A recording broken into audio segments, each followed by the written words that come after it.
Hi guys! Today, gagawa tayo ng beef sotanghon. So, ingredients natin for our beef sotanghon. So, we have here at least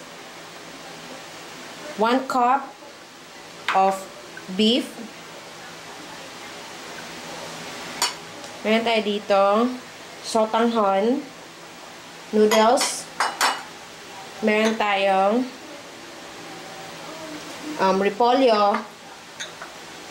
We have here also carrots. So, at least, kung malaki or medium size, 1 piece of carrots. So, chop natin into diagonal slice.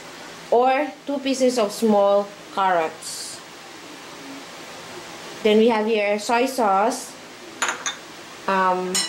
Onion chopped. Garlic chopped. And we have also salt and pepper. And then, para magpapalagdag ng aroma, ng amoy. So, we're going to use sesame oil.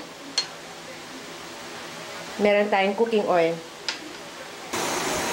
Before we forget, we have here, meron tayo dito at least a cup and a half or 1.5 cup of water para sa later on natin. So, i-preheat natin yung pan natin or wok. Then, lagay natin yung cooking oil and also yung sesame oil.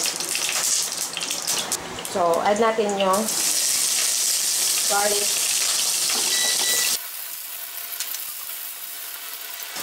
Onion.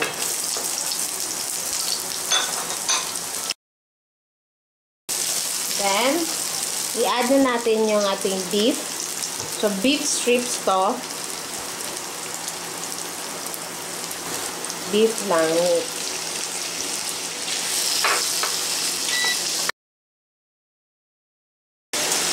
So, we can add our soy sauce. So, half cup ng soy sauce lang ginamit natin. Then, simmer lang natin siya for a couple of minutes.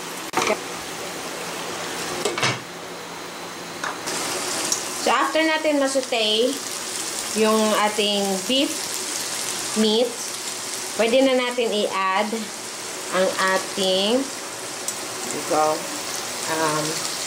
carrots. Then, yung ating sotanghon noodles.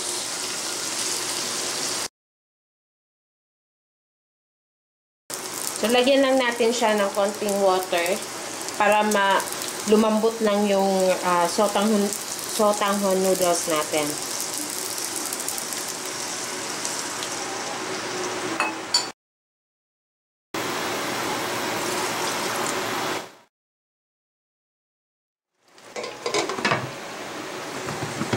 Simmer lang natin siya.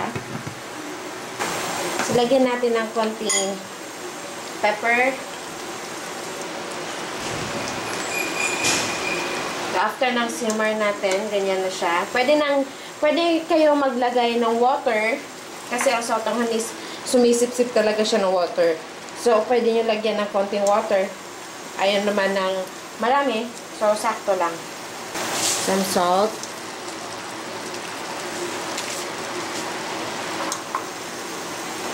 Then, lagay na natin yung repolyo natin or cabbage.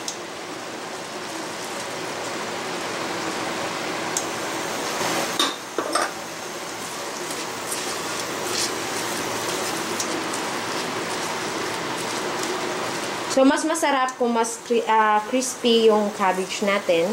Maluluto lang siya sa init. So, hindi na natin kailangan i-overcook pa yung ating sotanghon.